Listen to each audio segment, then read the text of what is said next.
Yuko po natin ang ating mga ulo.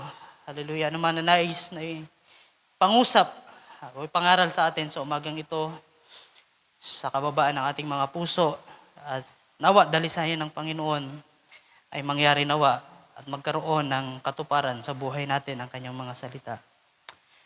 O dakila naming Diyos, salamat sa iyong pagpapakilala sa bawat isa. Salamat sa iyong pagtawag, Panginoon. Salamat sa iyong paghahanap sa bawat isa amin.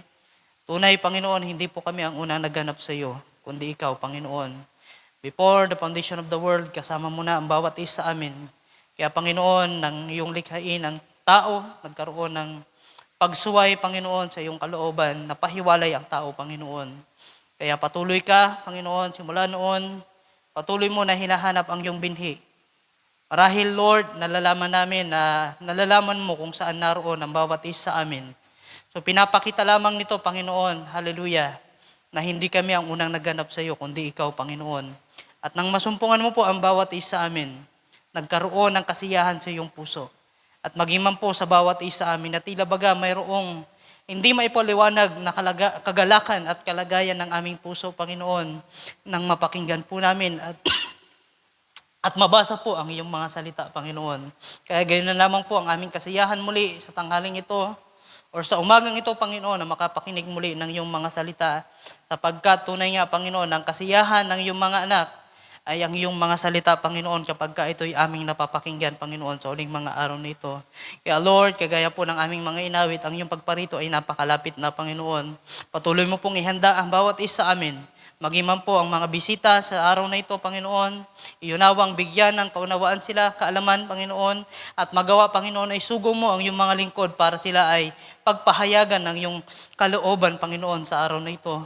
Kaya Lord, sa araw na ito, amin pong pinagkakatiwala sa iyo ang munting pangangaral ng iyong mga salita, kung paano, Panginoon, ikaw ay nangusap sa iyong lingkod, sa pamamagitan ng iyong salita, inspirasyon, Panginoon, ay ikaw rin po ay magbigay ng pagtuturo at pagpapahayag sa amin sa araw na ito. Sapagkat tunay nga, Panginoon, ang iyong lingkod ay marahil mayroong limitasyon, pero nalalaman ng bawat isa amin na ang Diyos na tumawag sa bawat isa ay walang anumang limitasyon, Panginoon. For God, nothing is impossible, Panginoon.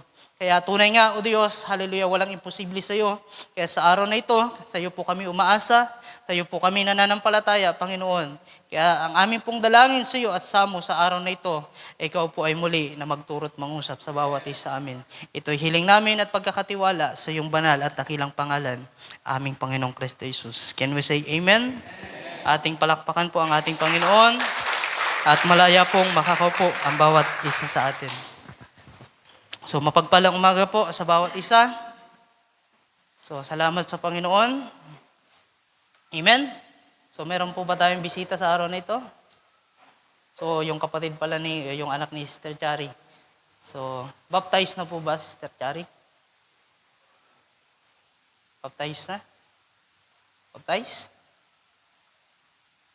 Baptized? Okay. So almost wala naman pala tayong bisita. Or yung pinsan ng ating kapatid, Brother Jeff, si Justin, si Kuya Enteng, at ang pangilang pang mga bisita natin, kung meron man sa baba, ay pagpalain po kayo ng Panginoon sa araw na ito. Tunay na ang Diyos ay mabuti sa bawat isa atin. Amen. Amen. Hallelujah. At salamat sa pagtuturo ng ating kapatid, Brother Billy kanina. So na mayroong kinalaman sa offenses, mga mahal na kapatid. Pero nawa, ang mga anak ng Diyos ay hindi na natitisod pa. Amen. Dahilan kapag ka natisod, yung isang tao ay delikado yung nagpatisod sa kanya. Diba? Alam natin to, mga mahal na kapatid, na sabi pa nga ng Biblia ay mabuti pa sa kanya ay hindi panganak. Pero alam ko na ang mga anak ng Diyos na tinuturuan, marahil yan ay nagtatampo lang, o kaya anumang nilalagay sa puso, pero nawa, walang katitisuran, mga mahal na kapatid. Dahil ang delikadong bagay po kapag ka natisod tayo. Pagkat yan ay sinasabi ng Biblia. So yung offenses, mga mahal na kapatid, ay medyo hindi naman ganoon kabigat. Sapagkat binanggit ng ating kapatid, ito po yung mga hindi natin sinasadya na mga pangungusap kapag ka meron tayong nasabi sa ilang mga kapatid o kaya sa ating mga ikinikilos ay nagkakaroon sila ng something sa kanilang puso na yun ay offenses, mga mahal na kapatid. na yun ay kinakailangan nating ituwid at itama sa harapan ng ating Panginoon. So sa oras na ito mga mahal na kapatid, habang ang oras ay medyo mahaba pa, ay nais ko po na mangusap sa inyo patungkol sa ating binasa, kung ating babalikan. So nawa po ang bawat isa atin ay nakapaganda para sa ating communion and foot washing sa mamayang hapon. Amen? So meron pa tayong ilang mga oras para ating ihanda ang ating mga puso. At magiman sa oras na ito, mga mahal na kapatid, patuloy po nating ihanda ang ating puso. So sa James chapter 4, verse 17, so ito po, mga mahal na kapatid, ay marahil simple lamang po na pangungusap, pero nawa ay merong pang ipakita ang Panginoon sa bawat isa atin. Dahilan kahit ulit-ulitin po natin ang mga salita ng Diyos, anumang teksto dyan sa Biblia, ay maaari pong magpahayag ang Diyos sa napakaraming mga kaparaanan at napakaraming mga pagpapahayag sa atin. Kaya nagtuturo po mga mahal na kapatid na wag po tayong magsawa na pag-aralan o kaya basahin ang salita ng Diyos. Amen? Dahil kung magsasawa na po tayo sa salita ng Diyos, mga mahal na kapatid, doon na po tumigil ang ating paglago. Right? Kung wala na po tayong gana sa salita ng Diyos, asahan natin, wala nang paglago sa bawat isa atin. Kaya kung makikita po natin na hindi na tayo nakakagawa ng mga bagay na ito, magpasimula na po tayong dumalangin sa Panginoon. Lord, baka nanlalamig na ako sa iyo, o kaya wala nang gana, wala nang lasa ang iyong salita sa aking buhay. At doon po, nawa ay magpasimula muli na pasibuli ng Diyos ang kagalakan at kasiyahan sa pagbabasa at sa pagbubulay-bulay at pakikinig ng salita ng Diyos sa ating mga puso. Amen. So salamat sa Panginoon. So sabi rito mga mahal na kapatid, therefore to Him, sa Kanya, na nakakaalam, to Him that know, nakakaalam, we have, o kaya sa kanila na merong knowledge. So dahil dyan po kinuha yung knowledge, yan po yung root word ng know, knowledge to do good. So therefore to him that knoweth to do good, and doeth it not, to him it is sin. So medyo simple, pero ito po ay mabigat na bagay. So ito po ay nahango, mga mahal na kapatid, nung magpaalam yung ating kapatid, Brother Joshua, pupunta siya ng Ragay at meron po ako napanood na video, na yung isang lalaki, merong dalang ingkan, mga mahal na kapatid, habang siya ay naglalakad, di ko alam kung saan siya paroroon dahil maikling video lang to, maikling clip. So, marahil mga nasa 1 minute. Habang naglalakad yung lalaki, marahil siya ay isang Kristiyano, mga mahal na kapatid. Habang naglalakad yung lalaki, meron siyang ingkan, marahil wala lang laman. So sa mga nakapanood, alam nyo to. So wala nang laman yung kanyang ingkan at bigla niyang tinapon. So dahilan siya ay isang Kristiyano, mga mahal na kapatid, mayroong Kristo sa kanyang puso, mayroong salita ng Diyos na nailagay at itanim sa kanyang puso ng kanyang itapon, ang ingkan na ito, nakapaglakad siya ng ilang mga segundo, at nandoon, mga mahal na kapatid, bigla siyang tumigil. Alam ko, nakakaranas kayo ng bagay na ito. Biglang mayroong kabigatan sa kanyang puso siguro, binalikan niya, pinulot niya yung ingkan. At doon na naman, naglakad na naman siya, nakakita siya ng pader na may butas, inilagay niya doon yung ingkan. At nakapaglakad na naman siya ng ilang mga steps, mga mahal na kapatid, meron na naman kabigatan sa kanyang puso. Diba? At binalikan niya ulit yung ingkan na yon. So kung yung ingkan, kapag wala ng laman, basura na, mga mahal na kapatid. At alam natin, bilang isang mananampalataya, may karatula man o wala na nandyan sa labas, bawal magtapon ng basura. At yung lalaking yon, mga mahal na kapatid, nang makita ko ang bagay nito, simpleng clip lang, ay nagkaroon ng flash sa aking isipan at sa aking puso, mga mahal na kapatid, na magandang bagay. Sapagkat, kung palalawakin natin ang bagay na ito, marami tayong mapupulot, mga mahal na kapatid. Kagaya ng binabanggit sa atin ng ating kapatid, Brother Ryan, dati pa, since 2014, kapag meron kang nakitang basura, na nandyan na nakapunta, halimbawa yung buhok na yun o kaya yung buhok na yan. Kapag nakita mo yan, alam mong yan ay nakakasama sa iyong paningin, Di ba? Sorry, nandiyan kayo, sister. So, kung nakita niya yan na mayroong basura dyan, alam mo na madumi dyan. So, yun po mga mahal na kapatid, yung aking example. Kapag ka mayroong nakitang basura, alam natin na yan ay nakakasama sa ating paningin, ano yung kinakailangan natin gawin? Kailangan natin pulutin. Amen. Pulutin nyo na.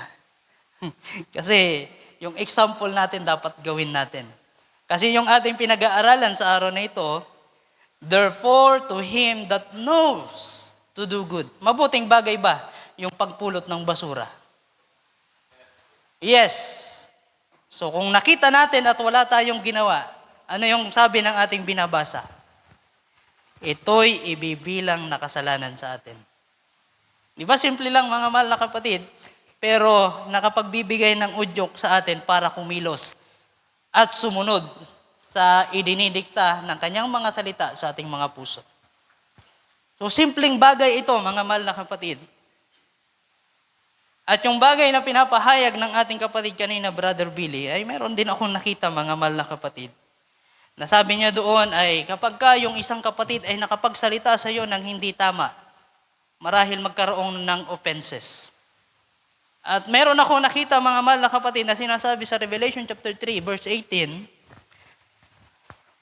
or verse 19 mga mahal na kapatid, as many as I love, I rebuke and chasten. Halimbawa, nakita mo yung isang kapatid na gumagawa ng maling bagay. Alam mo na yung salita na sasabihin mo ay makakapagpasakit sa kanya. Ano yung gagawin mo kapag ka nakita mo yung kapatid na gumagawa ng mali? Diba? Marahil makapagbigay ng offenses ito sa kanya, pero dahilan mahal mo yung kapatid, hindi mo hahayaan na hindi mo siya sawayin. Diba? Dahilan kung hindi natin sasawayin ang kapatid na ito, alam natin na gumagawa siya ng mali, wala tayong ginawang mabuti, nagkasala pa tayo, mga mahal na kapatid. Nakuha niyo po ba? Hindi sa lahat ng pagkakataon, ang lahat na sinasabi sa atin ng ating kapatid ay sa ikasasama natin. Di ba? Kadalasan, kung sila ay nagsasalita ng salita ng Diyos, hindi ito sa ikasasama natin in the first place. Kundi ito ay pawang sa ikabubuti ng bawat isa atin. Sabi dito, as many as I love, I rebuke and chasten. Be zealous therefore and repent. Magsisi ka.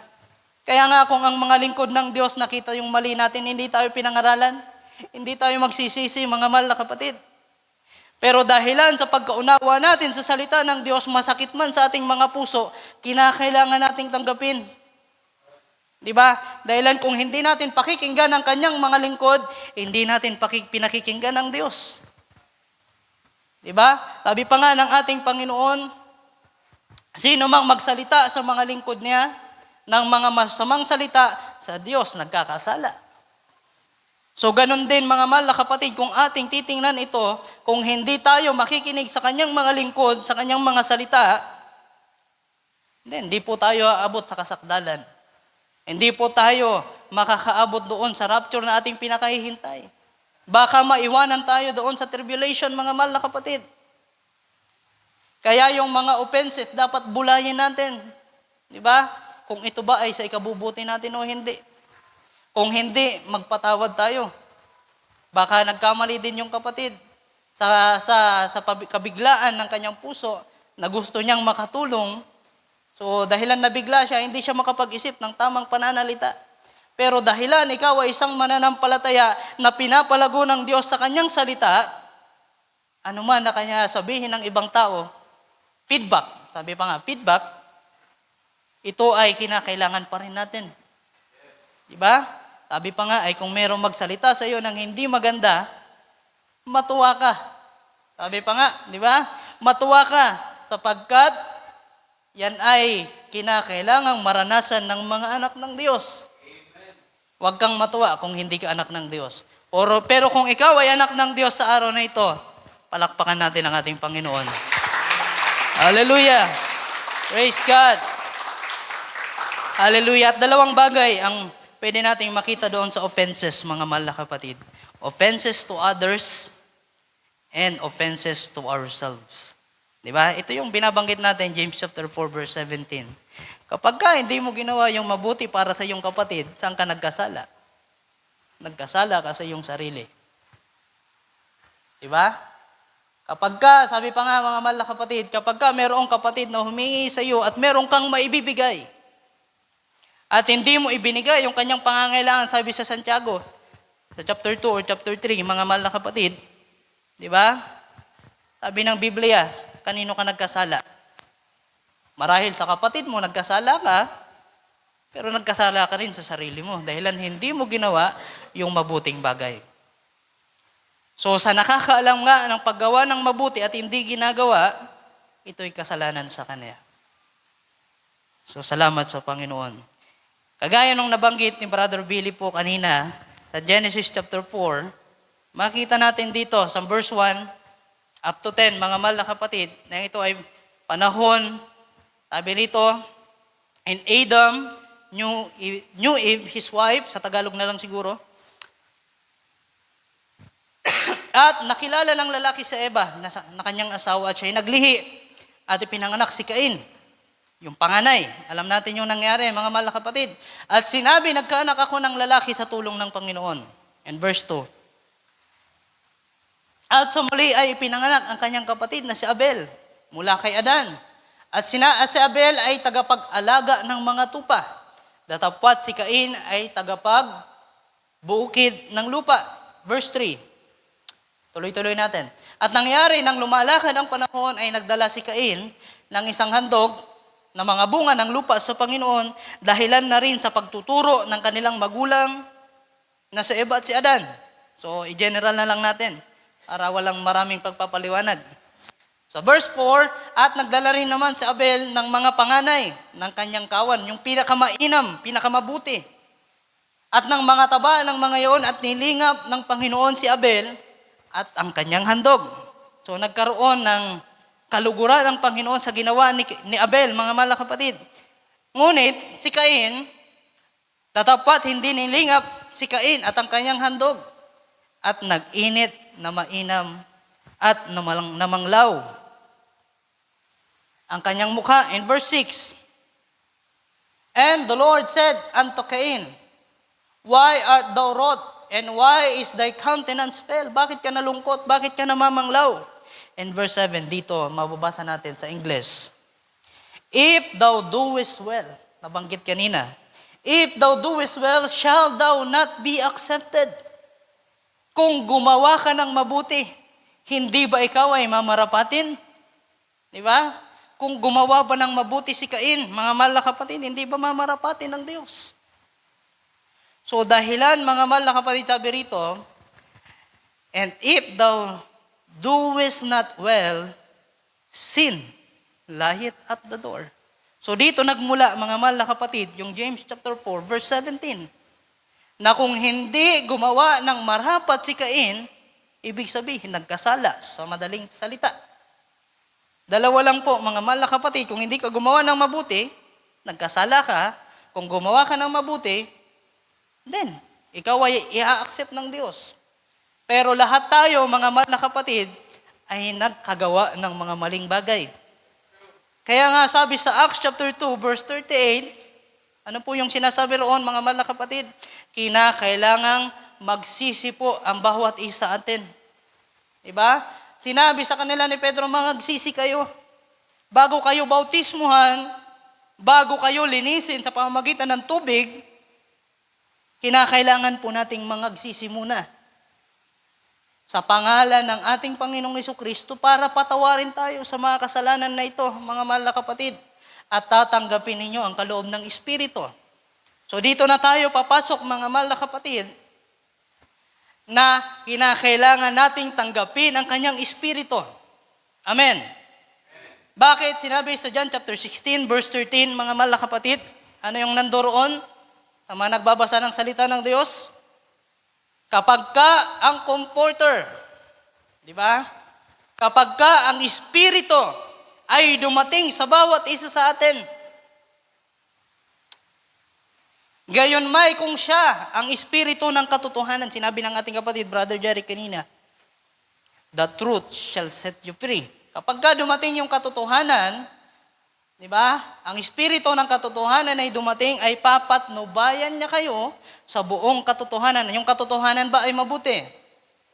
Yes, hallelujah. Mabuti po yung katotohanan. At kinakailangan na tayo ay nasa katotohanan. Sapagkat hindi siya magsasalita ng mula sa kanyang sarili. Dahil kung sa atin lang siguro mga mahal na kapatid, kagaya ng example ko kanina, kung itinapon mo yung basura mo kung saan-saan, walang conviction sa puso mo, walang kabigatan sa puso mo. Di ba? Nakuha niyo po ba mga mahal na kapatid? Kaya marahil siguro, kapag ka naglalakad tayo dyan, maraming basura, ano yung gagawin natin? Maraming dahon doon sa paliko. May isip ng ating youth leader, magkakaroon ulit tayo ng general cleaning. Sa mga binata, mga kabataan na nandito. Amen. So yun po yung gagawin natin, magkakaroon tayo ng kaisipan, magkakaroon tayo ng salita sa ating isip, sa ating puso, dahil connected ang bagay na yan, mga mahal na kapatid, at imumove tayo, igaguide tayo ng tamang bagay, ng kanyang salita, para gawin kung ano yung maganda sa paningin ng Panginoon at sa paningin ng mga tao.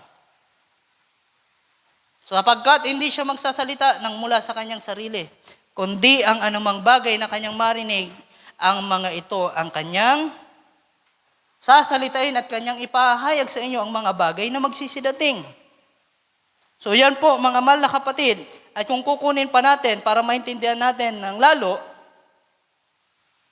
sabi sa John chapter 6, verse 63 to 64, para makita natin na yung katotohanan, yung espiritu, yung salita na nangungusap sa atin kapag gagawa tayo ng isang bagay, ay makita natin na ito pala ay ang Diyos na nangungusap at gumagawa sa atin.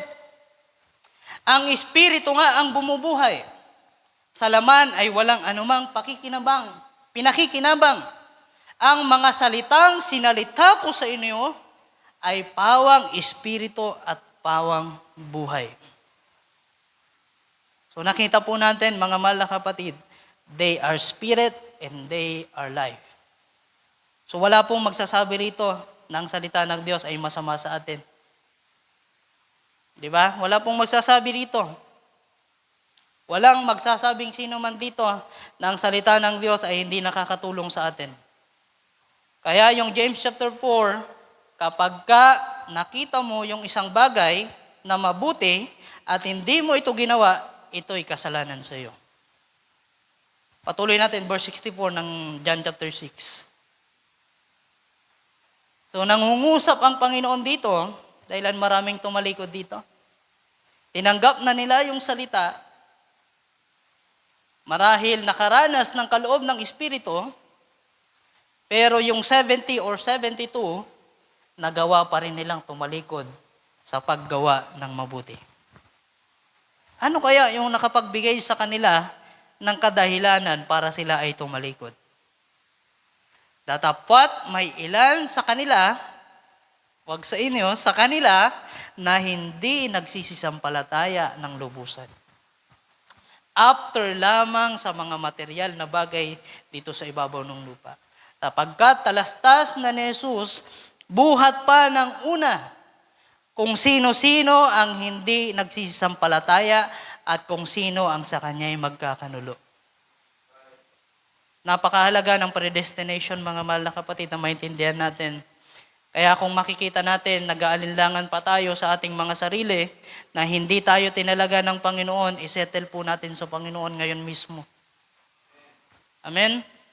Dahil napakahirap po na magpatuloy, nag-aalinlangan tayo. Sabi ng banal na kasulatan, a double-minded man is unstable in all his ways. Hindi siya settled, hindi siya stable sa lahat ng bagay ng kanyang buhay. Kaya kung may makita man yung dalawang akala ito, na yung taong ito na mayroong dalawang akala, kapag meron siyang nakitang basura, dadaanan lang niya. Wala siyang gagawin, hindi niya pupulutin. Sapagkat nagdadalawang isip siya, pupulutin ko ba o hindi? Hindi niya settle sa kanyang isipan kung ano yung mabuti at yung tama. Diba? Can you agree with me, mga mahal na kapatid? Yes, Lord. Hallelujah. At kung bibigyan din natin ng pansin, mga mahal na kapatid, yung sabi rito, kumuha ko ng ilang kaisipan doon sa komentary, ito yung, balikan natin yung James chapter 4, verse 17. Sa English, at Tagalog. Therefore, to him that knoweth to do good, and doeth it not, to him it is sin. So sabi ng isang komentary, mga mahal na kapatid, that the ability to do good in any cases imposes an obligation to do it. Mayroon daw tayong obligasyon, mga mahal na kapatid. Kapag ka nakita mo o kaya nagkaroon ka ng ability na gumawa ng mabuti, in any case, imposes. Nagkakaroon ito ng impose. Ini-impose nito sa iyong puso. Ito yung dahilan, kaya yung ating kaisipan, inilagay dito mga mahal na kapatid, konektado sa lahat ng parte ng ating katawan, sa pamamagitan ng mga veins, ng mga ugat na yan, mga mahal na kapatid, kapag ka nag-function yung isip mo, nagsisend yan ng signal. Diba? Kung gusto mong pumaroon kila Brother Edison, diba? Magsisend ng signal yung isip mo. Diba? Maglalakad ka papunta doon. Kaya mga mahal na kapatid, kapag ka nalaman natin ang salita ng Diyos, magpapasimulang magkaroon ng pagbabago sa ating mga buhay. Amen. Dahilan kung habang nakikinig tayo ng salita ng Diyos, wala tayong nagiging obligasyon sa kanyang katawan, di ba? Wala yung ability, ibig sabihin wala yung knowledge. Dahilan ako ay umaasa at nananampalataya sa Panginoon na lahat tayo rito mayroon tayong obligasyon sa kanyang katawan. Amen. Mayroon tayong obligasyon, mga mahal na kapatid. So sabi sa Hebrews chapter 10, yan ay obligasyon natin. Basahin nga po natin hanggang verse 36. Hebrews chapter 10, verse 35, 36. Hindi ako nagkamali. Verse 25. Tama ba? 24 to 26. So, sabi rito, verse 24, mga mahal na kapatid, ito ay obligasyon natin. So tayo ay mga tinginan. Hindi natin magagawa yan, mga mahal na kapatid, kung walang salita na ipinangusap sa bawat isa atin. Bakit mo tinitingnan ang iyong kapatid? Diyan po nahulog si Cain, mga mahal na kapatid. Diba? Nang hinahanap na ng Panginoon si Abel, ano yung sagot ni Cain? Cain, nasaan ang iyong kapatid na si Abel? Ano yung sagot ni Cain? Balikan natin, mga mahal na kapatid, Genesis chapter 4. Ano yung sagot ni Cain? Ako ba'y tagapagbantay ng aking kapatid? Diba? Kaya dapat pala, tinitingnan natin palagi ang ating mga kapatid. Pinabantayan natin lagi. Genesis chapter 4. Okay. Sa Genesis chapter 4, mga mahal na kapatid, makikita natin dito. So, nangyari, verse 8, nakipag-usap si Cain kay Abel. And it came to pass, kapag doon na sila sa ilang na lugar, Cain rose up against Abel, his brother, and slew him. So, pinatay ni Cain ang kanyang kapatid na si Abel. And verse 9, and the Lord said unto Cain, where is Abel thy brother? So, nasaan ang iyong kapatid? And he said, I know not. Am I my brother's keeper?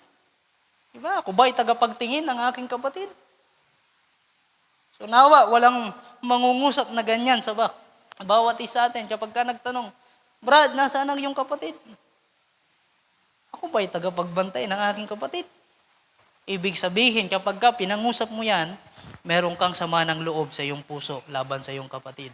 Sabi kanina ni Brother Billy, sa Biblia, sa salita ng Diyos, sino mang magkaroon ng galit sa kanyang puso laban sa kanyang kapatid, ay parang pinatay na niya yung kanyang kapatid. Di ba? So nandyan, mga mahal na kapatid, si Cain, yung pinaka-example natin, dito sa ating binabasa sa Hebrews chapter 10, verse 24. Di ba? Kaya dapat pala, palagi nating Tinitingnan, yung kapatid ba ito nakakapagpatuloy? Yung kapatid ba ito nakakadalo ng gawain palagi? Kung hindi, at hindi tayo nag-follow up sa kanila, nagtanong, kumusta kapatid? To him, it is a sin. Diba? Simpleng bagay, pero mabigat, mga mahal na kapatid. Mabuting bagay ba na kumustahin mo yung kapatid? Yes, of course, mga mahal na kapatid. Lahat tayo may cellphone. Lahat tayo, siguro friends na natin dito lahat. Pero dahilan nagkukulang tayo palagi, busy tayo sa ating mga gadget, sa halip na kumustahin pala natin sila, ang ginagawa natin, nanonood tayo ng kung ano-anong mga video. Nanonood tayo ng kung ano-anong mga patawa na nandyan sa Facebook at nagkakaroon ng kasiyahan yung puso natin. Pero ang hindi natin nalalaman, pwede ka palang gamitin ng Diyos para kumustahin ang iyong kapatid na nangangailangan. Diba? So let us consider one another to provoke unto love and to good works. Amen. Para ma-provoke tayo, mga udyukan tayo sa pag-iibigan at mabubuting gawain. Verse 25, na huwag nating pabayaan ang ating pagkakatipon. Mabuting bagay ba ang umattend ng gawain, mga mahal na kapatid? Yes. At bakit ka di umaattend? Di ba? Parang ganun lang. Ba't di ka umaattend? Mabuting bagay naman eh. Pero nagkakasala pala tayo sa Panginoon. To him it is a sin kapag ka hindi niya ginagawa yung mabuting bagay. Huwag daw nating pabayaan ang ating pagkakatipon. Kanino tayo nagkakasala pag di tayo naka-attend ng gawain? Sa ating sarili. Unang-una. To him it is a sin. So, hindi ka lang nagkasala sa Diyos, nagkasala ka rin sa iyong sarili. Hindi po ako yung may sabi niyan, mga mahal na kapatid, kundi ang salita ng Diyos sa pamamagitan ng Apostol Pablo. Kung kaya si Apostol Pablo sa pamamagitan ng Diyos, kundi mag-aralan sa isa't isa, lalo na kung inyong namamalas na nalalapit na ang araw. Amen. Liban na lang, kung wala pa tayong kaalaman o pagkaunawa, wala pa tayong knowing, sa kalooban ng Diyos, talagang hindi po natin mapapahalagahan na yan. Verse 26, ayaw ko po magtagal sa bagay na ito. Sapagkat kung ating sinasadya, ang pagkakasala, pagkatapos na ating matanggap ang pagkakilala sa katotohanan, ay wala nang haing natitira pa tungkol sa mga kasalanan. So nakakalungkot lang mga mahal na kapatid, na kung sinasadya pa natin ito, ay wala nang natitira. Pero habang may panahon, may araw na dumarating, habang hindi pa dumarating ang ating Panginoon, sikapin natin na gawin yung kalooban ng Diyos, mga mahal na kapatid. Kapagkat baka ma-realize natin kung kailan wala na, kung kailan tapos na. So wag nawang dumating sa ganoong bagay, mga mahal na kapatid. Kundi nawa magpa-realize ang Diyos, especially sa araw na ito, ipakita po sa atin yung mga bagay na dapat nating ginagawa. Dahil kung magpapatuloy pala tayo, mga mahal na kapatid, sa mga pag-neglect o kaya hindi paggawa ng kalooban ng Diyos, baka masumpungan tayo sa napakaraming mga pagkukulang at pagkakasala sa harapan ng Panginoon. Salamat na lamang dahil merong mga lingkod ng Diyos na patuloy na nagtuturo at nagpapaalala sa atin. Salamat, Panginoon, sa iyong mga lingkod na walang sawang nagpapaalala, nagtuturo sa bawat isa sa amin. Hallelujah. Nais kong basahin ito. Ito ay doon sa komentary, mga mahal na kapatid. Marahil kunin ko lang yung mahalagang bagay. If he understand what his duty is, kapag ka naintindihan niya kung ano yung kanyang duty, if he has the means of doing good to others, if by his name, influence, his wealth, he can promote a good cause. If he can consistently with other duties, relieve the distress, the poor, the prisoner, the oppressed, if he can send the gospel to other lands, or can wipe away the tear of the mourner. O kaya gawin mo yung mga bagay na nararapat kapag ka meron kang nakikita. Dahil nga, alam mo yung duty mo bilang isang mananampalataya. Kapag ka merong broken-hearted, iko-comfort natin. Kapag ka merong nangangailangan, gagawin natin yung magandang bagay. If we can send the gospel to other lands, gawin natin, mga mahal na kapatid. Sabi rito, sapagkat yan ay duty ng bawat isa atin. If he has the talents by which he can leave a voice that shall be heard. Yung mga nagkakanta, mga mahal na kapatid. Kung meron kang talento sa pag-awit sa Panginoon, gawin mo yung bagay na ito. In favor of temperance, chastity, liberty, kalayaan, religion, if he is under obligation to do it, and if by indolence, something. At kung hindi niya ginawa ang bagay na ito, he is guilty of sin before God. So, ito na lang siguro. If a man does not do this when he has the means, kung hindi daw gawin ng taong ito, kung meron siyang pagkakataon, he sins against his soul. So, nagkakasala daw siya laban sa kanyang kaluluwa, against humanity, and against his maker. If he does it cheerfully and to the extent of his means, it likens him more than anything else to God. Diba? Yan po yung dapat pala na ginagawa natin. Gawin natin ang mga bagay na ito na mayroong kasiyahan sa ating mga puso. Amen. Kaya mga mahal na kapatid, kinakailangan natin magpatuloy na gumawa sa kalooban ng Diyos. So Matthew chapter 7 verse 21 to 27, ang oras ay hindi magpapaintulot. So 30 minutes to go, mga mahal na kapatid. Sabi rito, verse 21, hindi ang bawat isa na nagsasabi sa akin, Panginoon, Panginoon, ay papasok sa kaharian ng langit, kundi ang gumaganap ng kalooban ng aking Ama na nasa langit. Kung makikita po natin, mga mahal na kapatid, bakit gumawa ang mga taong ito?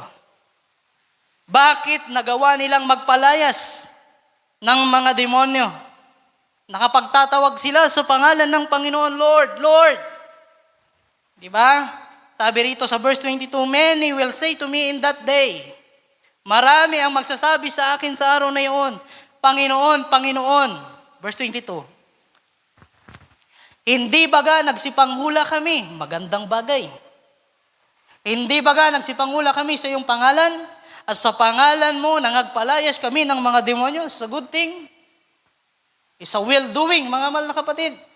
At sa pangalan mo, nagsigawa kami ng maraming mga gawang makapangyarihan. Verse 23.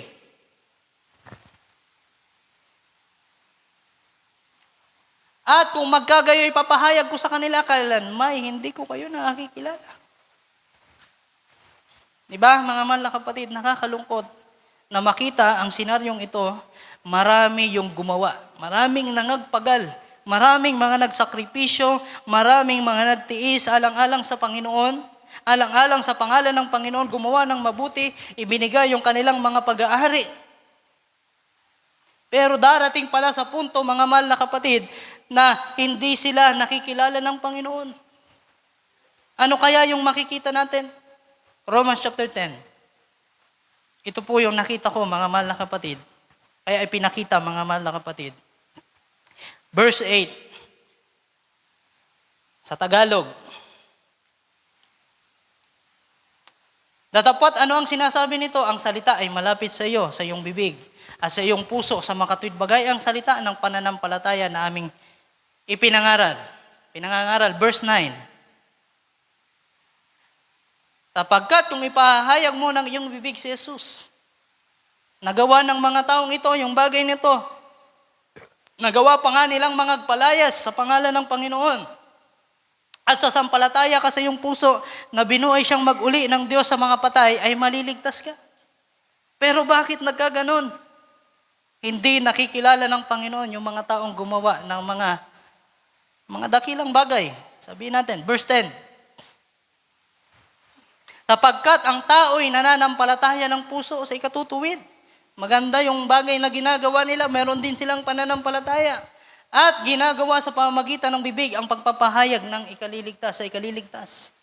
Verse 11.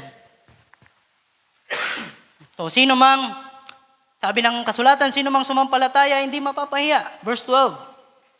Sapagkat walang anumang pagkakaiba sa audio sa mga hintil, sapagkat ang Panginoon ay Panginoon ng lahat. Verse 13. Sabi na rito, verse 13, sino mang tumatawag sa pangalan ng Panginoon ay mga liligtas. Amen. Hallelujah. Verse 14. Ngunit, paano nga silang magsitawag doon sa hindi nila sinasampalatayanan? Magkakaroon tayo ng kaisipan ngayon, baka yung mga taong ito talaga ay hindi lubos na sumasampalataya sa Panginoon. So nawa, makita niyo po at masundan niyo po yung bagay na ito. At paano silang magsisisampalataya sa Kanya na hindi nila napakinggan? Baka kasi yung mga pinapakinggan nila ay meron ng dagdag at meron ng bawas, mga mahal na kapatid. Kaya tiyakin natin na yung ating napapakinggan ay walang dinadagdag ang mga lingkod ng Diyos at walang ibinabawas. Dahilan baka humantong tayo doon sa Matthew chapter 7 na ating binasa kanina. At paano silang makikinig na walang tagapangaral. So makikita natin dito, verse 15, paano silang magsisipangaral kung hindi sila mga sinugo. Dito na tayo ngayon magtatalo, mga mahal na kapatid. Dito na magkakaroon ng pagkakaiba yung mga tumawag sa Panginoon na hindi niya nakikilala at yung mga totoong tinawag talaga ng Panginoon. Paano silang magsisipangaral kung hindi sila sinugo? So yung conclusion, mga mahal na kapatid, yung mga taong ito, nabasa lang nila yung banal na kasulatan, pero yung udyok talaga ng Espiritu Santo ay hindi nila naranasan.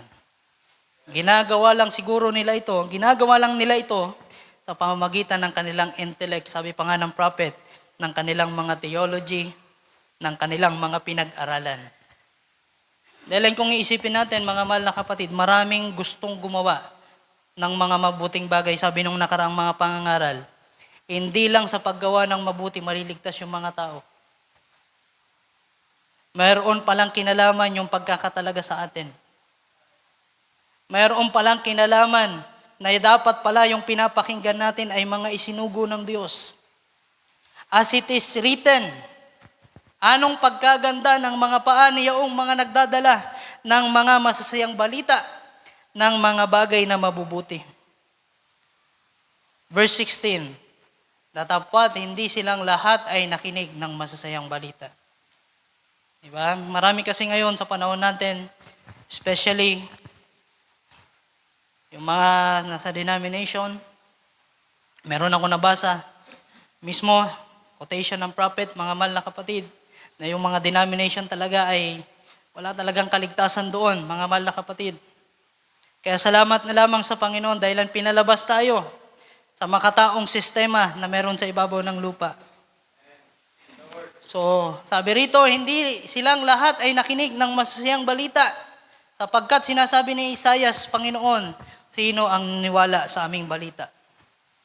And verse 17, kaya nga ang paniniwala ay nanggagaling o ang pananampalataya ay nanggagaling sa pakikinig at sa pakikinig ng salita ng Diyos at salita ni Kristo. Ang gusto ko pong ipakita doon sa Matthew chapter 7 kung ating babalikan, mga mahal na kapatid, marami ang gumagawa ng mga bagay na ito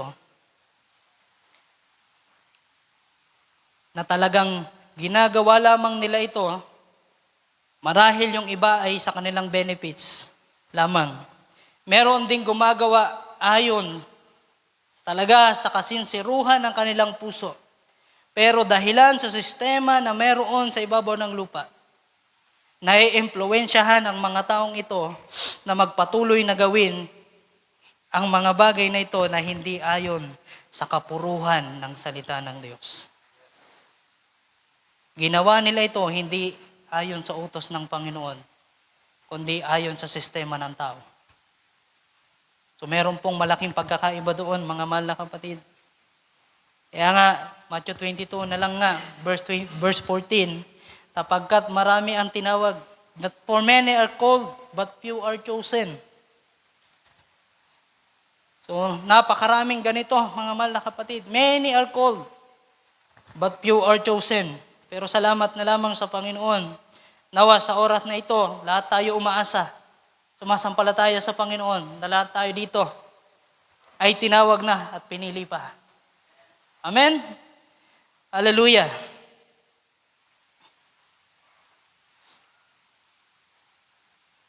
At ito po yung isang nakita ko. Kapag ka yung isang mananampalataya o yung isang tao ay mayroong pinanampalataya sa kanyang puso, napakadaling sumunod sa Panginoon. Diba?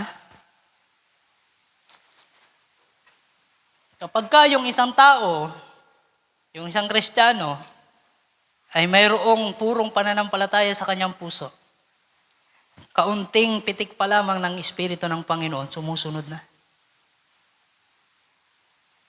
Pero kapag ka yung isang mananampalataya o kaya yung isang Kristiyano ay nabababad sa mga bagay dito sa ibabaw ng lupa, nandyan na yung kapatid na nangungusap, nandyan pa yung salita ng Diyos, nandyan pa yung Facebook, maraming mga salita ng Diyos na nababasa natin, pero wala pa rin pagbabago, hindi pa rin gumagawa ng ayon sa kalooban ng Diyos. Bakit? Yung purong pananampalataya na kagaya ng butil ng mustasa ay hindi sumisibol sa kanilang puso. Napakadaling mawala ng pananampalataya. Napakadaling manlamig, mga mahal na kapatid. Pero ang magkaroon ng pananampalatayang lumalago ay hindi madaling bagay na makuha ng bawat isa atin. Nangangailangan po yan ng pananalangin, nangangailangan po yan ng pagbabasa ng salita ng Diyos, ng pagbubulay-bulay, ng pakikinig ng mga pangangaral. Madami. Kaya kung meron po tayong nakakaligtaan, lalong-lalo na, tuling mga araw na ito, nakakapakinig na lang tayo ng salita ng Diyos kung kailan araw ng linggo. Mahirap sumunod. Mahirap sumunod, mga mahal na kapatid. Pero kung maiingatan natin yung pananampalataya, yung salita ng Diyos, anumang pinapangaral na ating napapakinggan, we can agree immediately. Yes, Lord. Yes, Lord. Kapag ka nakita mo naman yung sarili mo na nandoon sa nakagawa ng maling bagay, hindi ka magtatanim ng sama ng loob. Mananalangin ka kagad sa Panginoon, Lord, patawarin mo ako. Diyan po natin makikita yung kalagayan natin kung nasa pananampalataya po ba tayo. Pero kung sumisigaw na yung mga lingkod ng Diyos dito sa pulpito, manhid pa rin yung puso natin, merong problema. Merong problema, mga mahal na kapatid. At kinakailangan nating isaayos yan sa harapan ng ating Panginoon. Especially mamaya, magkakaroon tayo ng communion and foot washing. It's either blessing or curse ang tanggapin natin. Meron tayong oras mamaya ngayon, magbulay-bulay sa kalooban ng Diyos. Lord, meron ba akong mga nagawang mali? Mga trespasses, mga offenses, sabi ng pagtuturo kanina. Manalangin tayo sa Panginoon. At nawa, kapag ginawa natin ang bagay na ito, ang pagpapala ng Diyos ang tanggapin ng bawat isa atin. Hallelujah. O mangyari nawa sa bawat isa atin ang bagay na ito. James chapter 2, verse 14 to 26. Sabi sa verse 14, sa Tagalog, anong pakikinabangin ng mga kapatid ko kung sinasabi ng sino man na siya ay may pananampalataya, ngunit walang magawa? Makapagliligtas baga sa kanya ang pananampalataya ngayon? So yung Matthew chapter 7, meron ng gawa. Pero iba yung dahilan ng kanilang paggawa. Verse 15, ito na po yung sinasabi ko kanina. Kung ang isang kapatid na lalaki o babae ay hubad at walang kakanin araw-araw,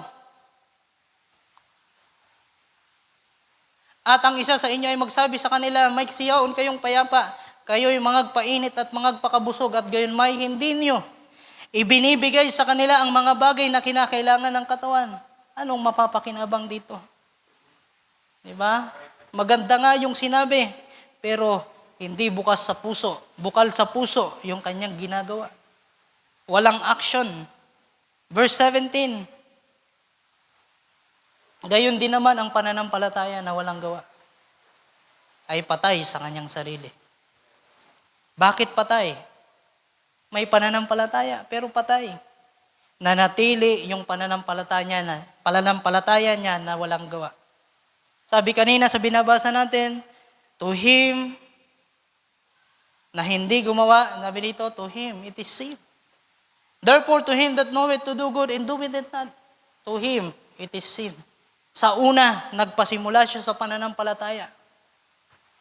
Nakita niya yung mga mabubuting bagay, gawa. Sa una, ginagawa niya yung mga bagay na mabuti. Pero dahilan sa katusuhan ng sanlibutan ng kaaway, unti-unti siyang dinadala nito sa panlalamig. Dati nananalangin siya 3 times a day, 4 times, 5 times. Pero ngayon, once in a week na lang yung nangyayari. Pinapatay niya yung pananampalataya niya sa Panginoon. Siya mismo yung may kagagawan kung bakit wala nang gawa yung kanyang pananampalataya. Wala tayong ibang dapat sisihin kundi ang ating mga sarili lamang, mga mahal na kapatid. Hindi ang Diyos, dahilan ang Diyos ay hindi nagkulang sa atin. Sabi pa nga kanina sa Matthew 28, hindi niya tayo pababayaan. Gagabayan niya tayo unto the end, mga mahal na kapatid. Kaya sabi rito sa verse 18, oo, sasabihin ng isang tao, ikaw ay mayroong pananampalataya at ako ay mayroong magawa. Ipakita mo sa akin ang iyong pananampalatayang hiwalay sa magawa at ako sa pamamagitan ng aking magawa ay ipakita sa iyo ang aking pananampalataya. Ayoko nang tingnan yung sinabi ni Apostol Pablo kasi iba yung gusto niyang ipakita doon. Mga mahal na kapatid. So ang pinapakita natin dito ay yung mga mananampalataya na hindi na nakakaranas ng moving ng Espiritu sa pamamagitan ng kanyang salita. Dahilan ang kanyang salita at ang kanyang Espiritu ay iisa, mga mahal na kapatid. Kapag ka nababasa mo ang kanyang mga salita, nandoon ang Espiritu ng Panginoon na handang gumawa o kaya handang magturo sa bawat isa atin. Sabi pa rito sa verse 19, ikaw ay sumasampalataya na ang Diyos ay iisa. Isa pa ito sa requirements. Baka yung mga nasa Matthew chapter 7 kasi, Trinity, yung kanilang paniniwala. Dapat iisa lang, mga mahal na kapatid. Sabi sa English ng James, yung verse na yan, thou believest that there is one God, thou doest well. Gumagawa ka ng mabuti. Maging man yung dyablo, naniniwala, pero nanginginig pa. Pinanggit yan nung nakaraang Biyernes sa pangaral ng ating kapatid, Brother Intoy. Diba? Maganda yung ginagawa mo kung ikaw ay sumasampalataya sa Diyos. Pero yung dyablo, mga mahal na kapatid, may pananampalataya din, nanginginig pa. Pero tayo minsan gumagawa na ng mga bagay, sabi pa nga, karimari-marim na mga bagay. Lingid man sa tao pero hindi lingid sa harapan ng Diyos. Ay hindi man lang nanginginig sa mga bagay na ito na ating ginagawa. Diba? So maraming mananampalataya ngayon. O verse 21, basahin muna natin.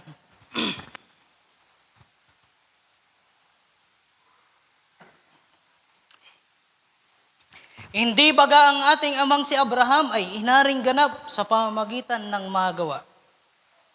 Dahil sa kanyang inihain si Isaac na kanyang anak sa ibabaw ng dambana. So marami sa mga mananampalataya ngayon ang ayaw ibigay ang kanilang mga anak sa Panginoon. Maraming mga mananampalataya ngayon, sabi pa nga sa mga sharing namin, mas priority ang kanilang mga anak kaysa sa Panginoon. Mas pinapahalagahan nila yung kanilang mga anak kaysa sa Panginoon. Sa paanong paraan? Unang-una sa gawain ng Panginoon. Ayaw nilang ibigay ang kanilang mga anak sa gawain.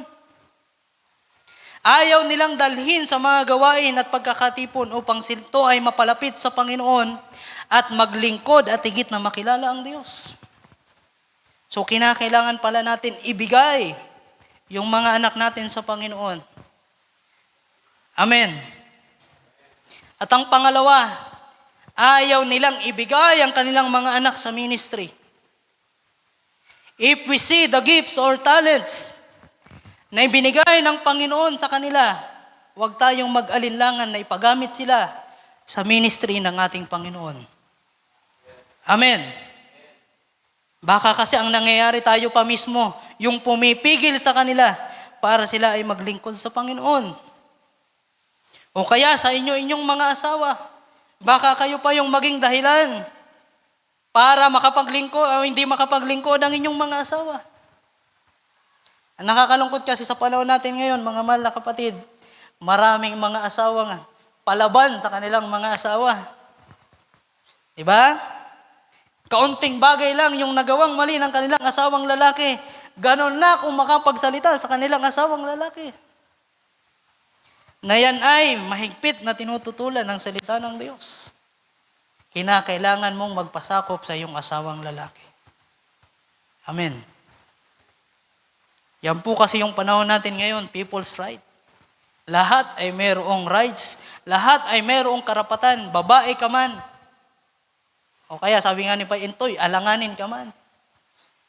Gusto mong ipakita ang iyong karapatan na hindi naman naayon sa kalooban at sa will ng ating Panginoon. So bakit ko po ba ito nasabi? Bigla itong nakita ko, nang makita ko yung kalagayan ni Abraham. Ibinigay niya yung kanyang pinakaiisang anak sa Panginoon. Buhay yung kapalit, mga mahal na kapatid.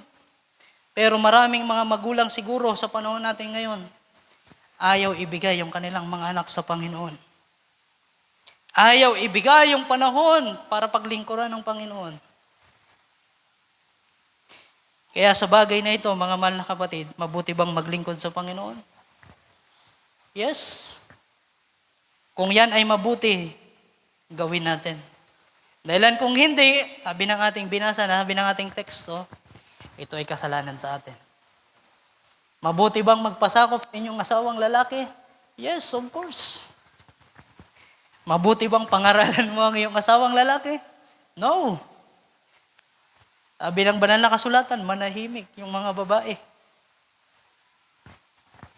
Mabuti ba na magpaputol yung sister ng buhok? Di ba? Hindi. Dahilan niwalan mo ng respeto ang Diyos at ang iyong magulang o kaya ang iyong asawa.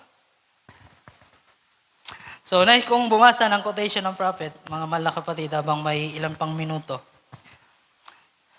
So, pwede bang pakitype, Sister Ann? You're not asked to manufacture anything. So, paintulutan niyo po, mga mahal na kapatid. Merong quote yan, pinagdugtong you are, you're not asked with ed to manufacture anything. So sabi rito sa paragraph 54 ng Pangangaralang Prophet, Adore Indoor, 1963, paragraph 54, we are Christians, born of His Spirit, washed in His blood, looking for the coming of our Lord, and Lord bless you. Paragraph 55, if you are a businessman or what more, kung ikaw daw ay isang negosyante, let me say something to you. Come fellowship. Don't only just fellowship with a bunch of men you can shake their hands, but get what they got, the Holy Spirit. So kapag raw tayo pumaparito, lahat tayo dito businessman, mahal na kapatid, kapagkat ginagawa natin ang kalooban at ang negosyo ng ating Panginoon, sabi doon sa Luke chapter 2.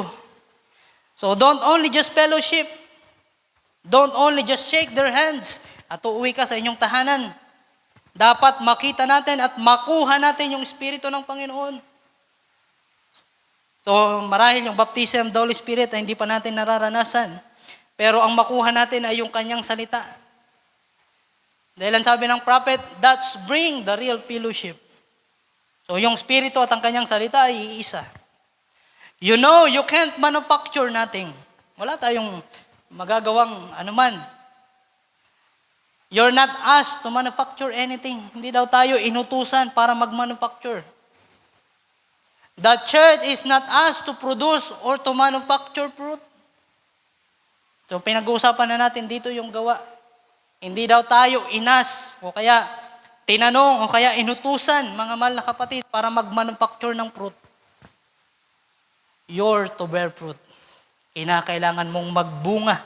Kinakailangan lumabas yan ng kusa. Amen. Dahil hindi natin mamamanufacture yung bunga ng Espiritu Santo. Yan ay kusang nagbubunga, mga mahal na kapatid. Ang iba kasi ay pinipilit na mamunga, pero hindi naman namumunga. See, you couldn't say to a sheep, manufacture wool. Diba? Di mo daw masasabi sa mga tupa, mag-manufacture ka. Yung salita kasing manufacture ay talagang man-made kasi yan, mga mahal na kapatid. Manufacture wool, just let him become a sheep. Yan po yung nais ng Panginoon. Maging tupa tayo. Ano yung ginagawa ng tupa? Kapag ka merong inuutos yung kanyang pastor, tinawag yung tupa, ano yung kanyang ginagawa? Sumusunod ng kusa. Diba? Sabi pa rito, mga mahal na kapatid, and he'll bear wool. That's what the trouble of it is. We try to manufacture something. Don't manufacture it.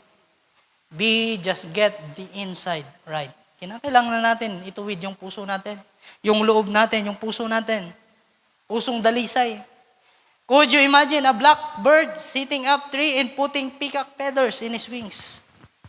So yung isang, marahil ito ay isang uwak, mga mahal na kapatid, pinipilit niyang kumuha ng mga balahibo ng peacock at inilalagay sa kanyang mga, siguro, sinasama sa kanyang mga balahibo. At sasabihin niya, see, that I am a peacock. He's trying to put something in that never growed from the inside out. Yan yung pangaral ni Brother Billy kanina. Gamitin mo yung offenses para ikaw ay lumago. Sabi rito, he's trying to put something na hindi naman lumalago. So kinakailangan, ito ay kusang lumitaw, kusang lumabas, mga mahal na kapatid, sa pamamagitan ng Panginoon sa bawat isa atin. And we're finding too much of that among our Pentecostal groups. Let's be real. Dapat maging totoo tayo, mga mahal na kapatid. Genuine, born again, Pentecostal. I'll say now, it's the only thing that I've ever found this side of heaven that give me the assurance that my sins are gone and I am born of the Spirit of God. Amen. Then you have something, an anchor in you that holds. So tanggapin natin pala yung Espiritu, ipanganak tayo sa Espiritu, mga mahal na kapatid. So yan po yung kinakailangan natin gawin. Huwag nating pikiin yung pagiging isang mananampalataya. Na parang nagiging mananampalataya lang tayo kung kailan lang tayo magkakasama. Kinakailangan kahit saan man tayo naroroon, Kristiyano pa rin tayo, mga mahal na kapatid.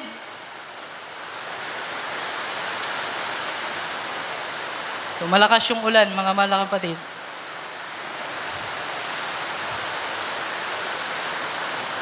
So, nais kong basahin ilan pang talata tayo magtatapos sa araw na ito. Sa 1 Corinthians chapter 13, sabi rito, mga mahal na kapatid, verse 1, sabi ni Apostol Pablo, though I speak with tongues of men and of angels and have not charity, and I am become a sounding brass or a tinkling cymbal. So kung magsalita man daw siya ng mga salita ng tao, salita ng mga anghel, ngunit walang pag-ibig, ay kagaya lamang ng isang kampanang umaalingaw-ngaw. Sabi pa rito, and though I have the gift of prophecy and understand all the mysteries and all knowledge, mayroon ng pagkaalam, and mayroong pananampalataya na kayang palipatin ang bundok mula rito papunta roon, at walang charity. Salamat na lang, meron tayong Sister Charity dito. Hallelujah. So sabi rito, mga mahal na kapatid, Charity suffereth long. Hallelujah. So, nawa ang ating kapatid ay mapagtiis. Hallelujah. At maging man ang bawat isa atin, magbunga nawa ng pag-ibig. And this kind, charity invade not, hindi nag-iimbot. Charity bondet not, hindi nagiging palalo. Not pop up, does not behave itself unseemly. Hindi hinahanap ang kanyang sarili. Is not easily provoked, at hindi nag-iisip ng masama. Ngunit, siya ay hindi nakikigalak sa kasalanan, kundi nakikigalak sa katotohanan.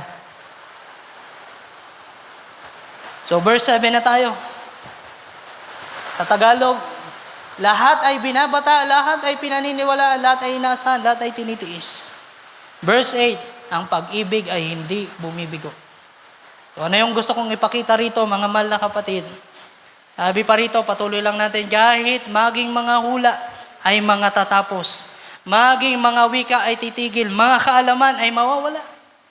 Pero yung pinag-uusapan natin sa James chapter 4, therefore, to him that have knowledge to do good. Diba? Mayroong knowledge, pero yung knowledge pala ay mawawala din, titigil din. Pero kung tinanggap mo na yan sa Panginoon, hindi na yan mawawala, mga mahal kong kapatid. Kaya hanapin natin yan sa Panginoon. Verse 9. Sapagkat nakakilala tayo ng bahagya at nanganguhula tayo ng bahagya, lahat ay mabuti. Lahat ay nararanasan natin ito, mga mahal na kapatid, at higit pang ipaparanas ng Panginoon sa uling mga araw na ito. We prophesy in part. We do this ministry in part. Di ba? Ilabaga, part-time pa lang tayo. Pero kapag malapit na yung rapture, mga mahal na kapatid, wala nang part-part. Wala nang part-time dito, Christian. Wala nang part-time believer, mga mahal na kapatid. Lahat na tayo magiging full-time. Amen? Sapagkat sabi sa verse 10, but when that which is perfect is come. Ano yung perfectong ito? Yung pag-ibig. Kapag yung dumating na yung pag-ibig, sabi rito, ang bahagya ay matatapos. Amen. Hallelujah. So, pwede pa ba akong bumasa ng isa pang quotation, mga mahal na kapatid? At magtatapos tayo sa bagay na ito. So, isa na lang to. Nilaktawan ko na yung iba. Sa pangangaral ng prophet, ito na lang hanapin natin. The unpardonable sin. Isang kasalanan na walang kapatawaran. Gusto ko lang ito i-deliver sa bawat isa atin. At tayo magtatapos, mga mahal na kapatid. Sa paragraph 54, 113. So, 1954, Sister Ann. 113. 113. So, dito, mga mahal na kapatid, pagtiyagaan muna natin. What is speaking evil against? So, ano daw yung pagsasalita ng masama? Speaking against the Holy Spirit. Speaking against. So, now, you could be mistaken, say, the operation of the Holy Ghost, somebody shouting. So, yung operasyon daw, yung paggawa daw ng Espiritu Santo, somebody, yung iba ay nagsasalita o kaya sumisigaw, it could be the Holy Ghost, sabi ng prophet. That could, and it could not be. You say, speaking in tongues, He's speaking in tongues. Is the Holy Ghost speaking through it? Nagtatanong yung prophet. That could be, at yung isang banda, pwede rin hindi. So that's exactly right. Kasi alam natin, mga mahal na kapatid, bilang nasa mensahe tayo, alam natin na mayroong bahagi, dalawang bahagi ito. Yung isa totoo, yung isa hindi. Sabi pa, I believe to see the time that I know that everything speak with tongues. Yung iba ay hindi talaga galing sa Espiritu ng ating Panginoon. So I've seen the devil speak with tongues. I've seen witch doctors speak in tongues. I've seen them drink blood out of a human skull. Nung nakaraan lang nga, mayroong na Jessica Soho na nagpahayag na siya ay isang mangkukulam. And praise the Lord. Sabi rito, I've seen them drink, I've seen pencil, lay on the table, and write in an unknown tongues in which just read it, that don't mean that they are Christian. Di ba? Paragraph 116. I've seen them shout, jumping up and down, and praise the Lord, and go out and steal, and lie, and cheat, and everything else. I know that doesn't come from God. Di ba? Sila ay tumatalon, sila ay sumisigaw, pero nananatiling magnanakaw, nagsisinungaling, nandaraya, at napakarami pang iba, hindi yan ang galing sa Diyos. 117, but I tell you, brother, where there is divine, pagka merong divine, perfect love of God resting in heart, sealed, the same yesterday, today, moving on, you can begin to take thought of that Jesus said, this will all men know that you're my disciple when you have love one another. Diba? Ibang bagay kasi, mga mahal na kapatid, kapag ka gumagawa ka na nandoon yung pag-ibig sa iyong puso. I can't judge by anything that you do. The only judge there is Almighty God. But Jesus said, by their fruits, you shall know them. So yung bunga ng Espiritu ay makikilala natin sila. So nandito na, paragraph 120, malapit na po. Now, we know one thing. Meron tayong nalalamang isang bagay. Tingnan mo ito. Here is the whole capping up of every verse in the Bible. Well, just take it in a few minutes and show you that every place it was spoke of the unpardonable sin. Then Paul come over here to cap it off. Para daw ipakita niya ito. Para if we sin willfully, after we have received the knowledge of the truth, there remaineth no more sacrifice for sin. Then that has got to be the unpardonable sin. Sinning willfully, so nagkakasalang malaya. Is that right? He that sins willfully. Yan daw po pala yung isang kasalanan na hindi maipapatawad ng Diyos. Liban, mga mahal na kapatid, sa pagsasalita ng masama sa laban sa Espiritu ng ating Panginoon. So kapag ka daw tayo nagkakasala ng malayaw, sin willfully, ayon na sa kalooban natin, ginugusto na natin, then that has got to be the unpardonable sin, walang kapatawaran. Kung tanggapin na natin yung knowledge of truth, mga mahal na kapatid. Verse 121, now what is sin? The next thing you have to find out what sin is. Sin is disobedience. Sin is rejecting. Now look here, the first sin. I had a place here, I wanted to show you the first place of this Scofield here, what he wrote in a footnote here. I believe it's found in Romans chapter 3, he said here, as he interpreted it through Webster, of course, it footnote, saying, sin is rejecting the revealed will of God. So yung kasalanan daw, mga mahal na kapatid, ay yung i-reject mo yung malinaw na pagkaunawa sa kalooban ng Diyos. Kapag ka malinaw mong naiintindihan yung isang bagay at hindi mo ito ginagawa, ito ay kasalanan sa iyo. At baka humantong po yan, mga mahal na kapatid, sa kasalanang hindi ipinapatawad ng Diyos. So marahil nag-iisip tayo, hindi naman natin yan nabasa sa Biblia na yan ay walang kapatawaran. Pero baka, kung magpatuloy lang tayo, mga mahal na kapatid, kung baka maranasan natin ito, na tila baga wala ng conviction sa ating puso, at nagpapatuloy tayo sa pagkakasala, baka dumating tayo sa puntong ito, mga mahal na kapatid.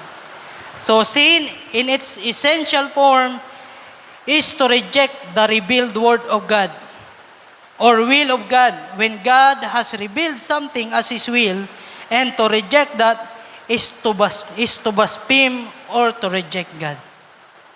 Naintindihan po ba natin, mga mahal na kapatid? So when God has revealed something, kapag ka merong pinahayag ang Diyos sa atin at inireject natin yan, kagaya daw po yan ng pamumusong sa harapan ng ating Panginoon. Kaya sabi nga po, mga mahal na kapatid, sabi pa nga ni Apostol Pablo or Apostol Santiago, huwag maging guro ang lahat sa inyo. Dahilan mabigat na bagay. So marahil doon na lamang siguro, mga mahal na kapatid. So kung magkakasala daw tayo, na ginugusto na natin ito, after na maintindihan natin ang salita ng Diyos, napakadelikadong bagay po ng ating mga ginagawa. That's right? At ito, huling talata, 1 John chapter 5, verse 1 to 3, tayo po ay magsitayo. So pagpasensyahan niyo po ang ilang mga minutong lumabis. So, marami na po akong nalipasan para po matapos natin yung ating pinag-aaralan sa araw na ito. 1 John chapter 5, verse 1 to 3. At sino mang nananampalataya ni Jesus ay siyang Kristo, ay ipinanganak ng Diyos. At ang bawat umiibig sa nanganak ay umiibig din naman sa ipinanganak niyon. Dito'y ating nakikilala na tayo nagsisiibig sa mga anak ng Diyos. Pagka tayo'y nagsisiibig sa Diyos at tinutupad natin ang kanyang mga utos. So, marahil sabihin natin, iniibig natin ang Diyos. Pero kung di naman natin tinutupad ang kanyang mga sinasabi, nagiging sinungaling tayo, mga mahal na kapatid. Sapagkat ito ang pag-ibig sa Diyos, na ating tuparin ang kanyang mga utos.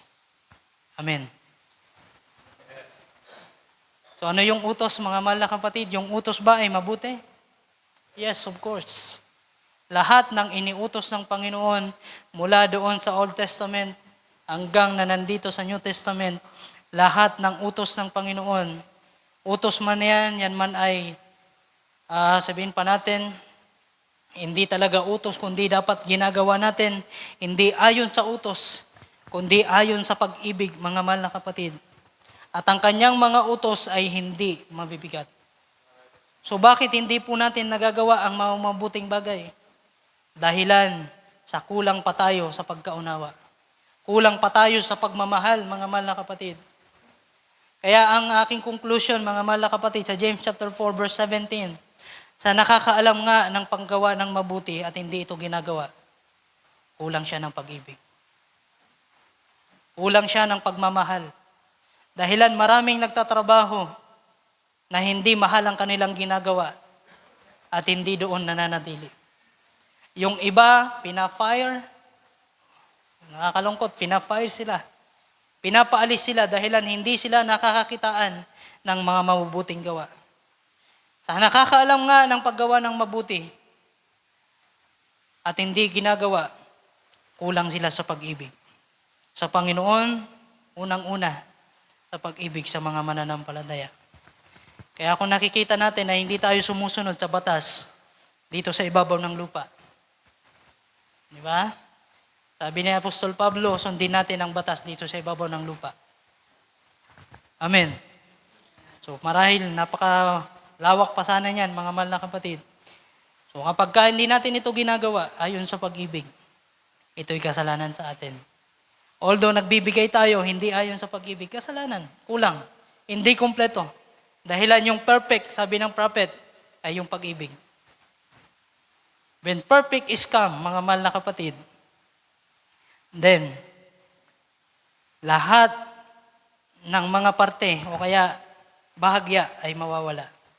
So, yan po yung pinakahihintay natin na yung pag-ibig ay maranasan po ng bawat isa.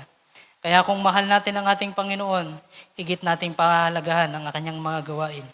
So sa oras na ito, mga mahal na kapatid, pwede ba nating palakpakan minsan pa ang Panginoon?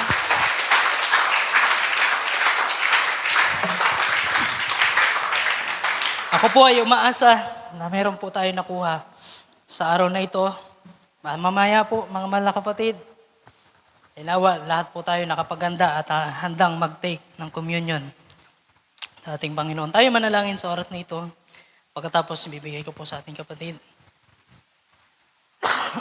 Yuko po natin ang ating mga ulo. Dakilan naming Diyos, lubos po kami nagpapasalamat sa araw na ito. Marahil kulang po yung oras namin, yung pagkakataon namin. Marahil napalabis ang iyong lingkod sa paghahanda ng paksang ito. Napakaraming naitala, Panginoon. Pero alam ko na yung mga nabanggit, alam ko ito po yung kailangan ng bawat isa amin. Dahil alam ko, Panginoon, lahat ng mga bagay na ito ay hindi nagkataon. Lahat ng bagay na ito ay tinalaga mo para mangyari sa araw na ito. At itong bagay lamang na ito, kapag nalaman namin ang bagay na ito, na walang nagkataon sa iyo, wala po kaming question na anuman, Panginoon. O kaya wala po kaming magagawa na hindi ito tanggapin, kundi tinatanggap namin ito, Panginoon, sapagkat nalalaman namin na before the foundation of the world, Panginoon, lahat ng mga bagay na ito ay nakita mo na, Panginoon. At kung meron man kaming kakulangan, patawarin mo po ang bawat isa amin. Kung meron man po kaming kalabisan, Lord, ikaw po ang umunawa, Panginoon, at turuan mo kami kung paano gawin ng tama at maayos at nararapat ang mga bagay na ito, Panginoon. Sapagkat nalalaman namin na kami ay nasa pagtuturo pa rin, Panginoon, nasa training pa rin, Lord, o kaya nasa tutor pa rin kami, Panginoon. Pero kami umaasa, Panginoon, na sa kalagayang ito, Lord, marami na rin po kami nakikita. Marami na rin po kami naunawaan, Panginoon. At ito ay isang paraan mo, Panginoon, para kami ay sumunod, para kami ay gumawa ayon sa iyong kalooban. Sapagkat, Lord, kagaya po ng aming teksto, kung nakikita po namin ang isang bagay na mabuti at hindi po namin ginagawa, ito ay kasalanan po sa bawat isa amin. Kaya, Lord, ayaw po namin magkasala. Ayaw na po namin magkasala kung sa aming pagkataong loob lamang po, Panginoon. Ayaw na po namin sumuway sa iyo. Pero dahilan, nandito pa rin po kami, Panginoon, sa sticky nature na ito. Tila baga, Panginoon, natatalo pa rin kami na kami ay makagawa ng mga bagay na hindi marapat sa iyong kalooban, Lord. Kaya sa oras na ito, Lord, muli po kami nahingi ng tawad sa iyo sa mga nagawa naming mga pagkukulang, mga kahinaan, mga pagkakasala sa iyong harapan, Lord. Kaya nawa, Lord, i-justify mo po ang bawat isa amin sa araw na ito.